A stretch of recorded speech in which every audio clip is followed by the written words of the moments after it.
Hai Sobat Birama, apa kabar kalian hari ini? Semoga selalu sehat dan terhindar dari segala bala penyakit ya. Kali ini kita akan membahas film yang berjudul Mood of the Day yang dirilis pada tahun 2016. Di awal film, terlihat seorang wanita berjalan dengan terburu-buru bernama Bae Sojung. Dan tiba-tiba ada bola yang mengenainya hingga terjatuh yang membuat sepatunya rusak dan bajunya basah. Karena hal itulah, ia meminta dibawakan baju dan sepatu ganti pada salah satu tim satu kantornya. Akhirnya, ia terpaksa memakai pakaian serba pink dan heels yang tinggi yang bukan stylenya.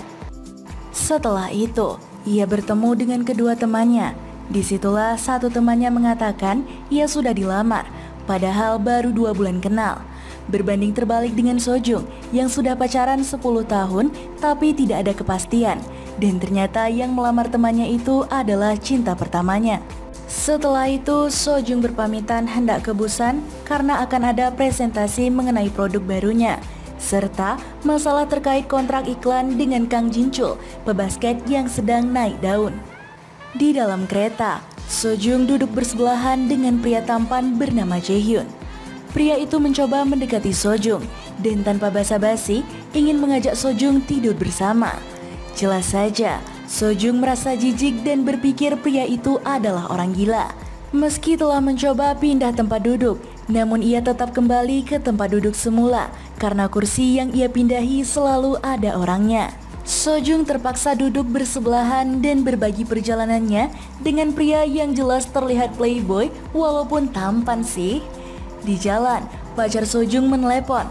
Ia sudah senang dan ingin bercerita banyak hal, malah dicuekin dan tidak dipedulikan oleh pacarnya. Pacarnya malah meminta dibelikan laptop baru. Setelah duduk di samping Jaehyun lagi, Sojung melarang Jaehyun untuk berbicara dengannya sampai kereta mereka sampai di Busan. Jaehyun setuju dengan syarat, siapapun yang berbicara terlebih dahulu harus mentraktir makan. Setelah itu Jaehyun ditelepon seseorang dan berbicara mengenai Kang Jinchul. Akhirnya, Sojung berbicara terlebih dahulu karena penasaran kalau Kang Jinchul yang dibicarakan Jaehyun adalah pebasket yang ia cari.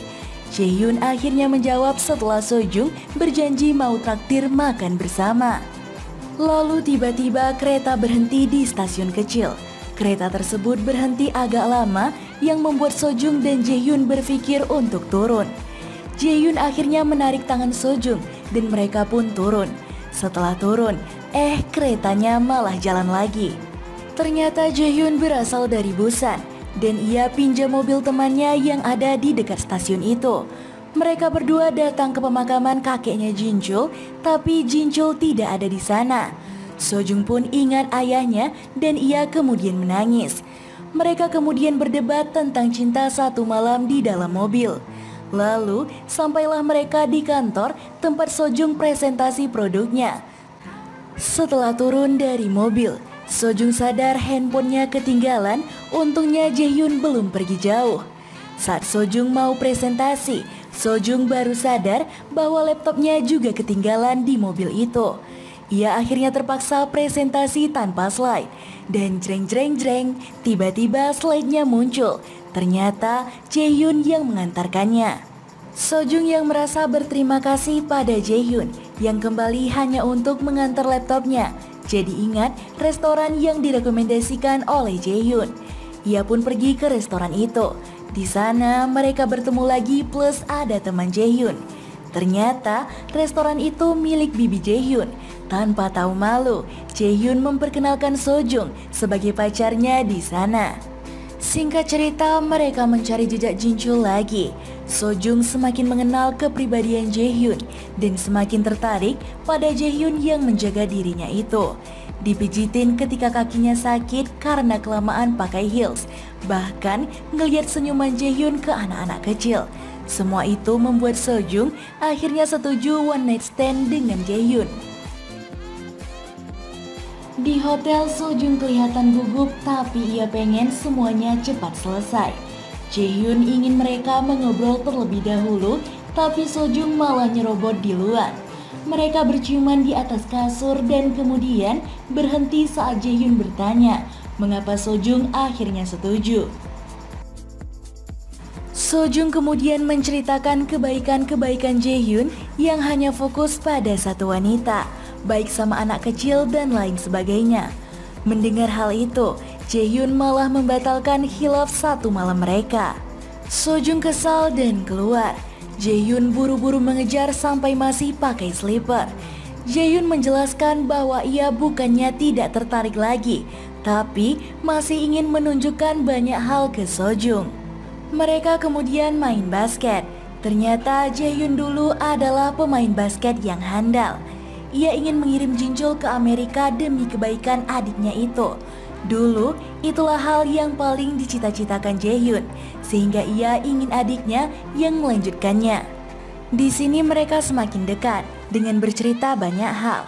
Sojung yang sedikit mabuk mengatakan bahwa hubungannya sudah tidak indah lagi sebenarnya. Pacarnya sangat egois dan super cuek kepada dirinya. Pacarnya selalu tidak ada waktu untuknya. Namun ia merasa sia-sia. Waktu 10 tahunnya jika harus berakhir. Itu tidak adil dan bahkan cinta pertamanya akan menikah dengan sahabatnya sendiri. Jadi apa yang tersisa untuk dirinya? Jaehyun mencoba memberi pemahaman. Bukan masalah waktunya hubungan dipertahankan. Mau sebentar ataupun berpuluh-puluh tahun, yang paling penting adalah kenyamanan mereka. Setelah bercerita dan nyaman, akhirnya yang diinginkan pun terjadi. Pagi-pagi sewaktu Jaehyun mandi, stadion sudah penuh dengan ibu-ibu aerobik. Mereka lari menahan malu dan disoraki sama ibu-ibu itu. Ketahuan deh kan? Mereka pun mengucapkan selamat tinggal di stasiun Busan.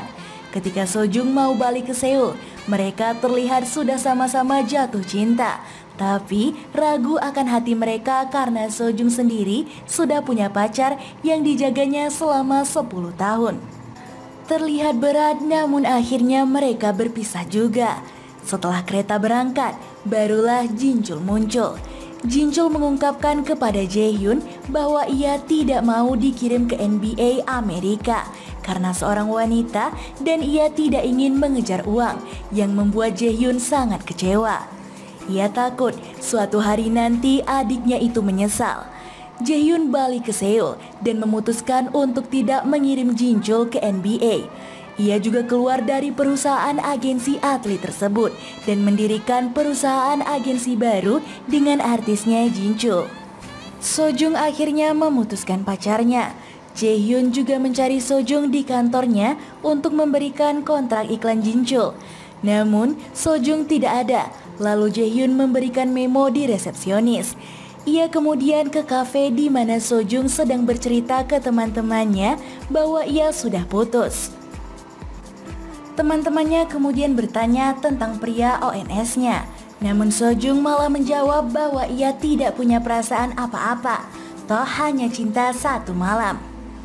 Jaehyun yang menguping sedih dan marah mendengarnya. Lalu ia keluar. Sojung kaget melihat Jaehyun ada di luar kafe. Jaehyun kecewa karena hanya cuma itu perasaan Sojung pada dirinya dan penilaian buruk Sojung. Beberapa hari kemudian, bawahan Sojung memuji pacar Sojung sambil menunjuk foto Jaehyun dan membahas memo. Sojung yang tidak memeriksa berkas yang diberikan Jaehyun waktu itu, lekas mencari memo itu dan menemukan memo itu bertuliskan, "Aku ingin hari itu adalah setiap hari kita." Sojung lekas ke Busan mencari Jaehyun, tapi Jaehyun sedang di kereta yang mau berangkat ke bandara. Jaehyun mau terbang ke Chicago.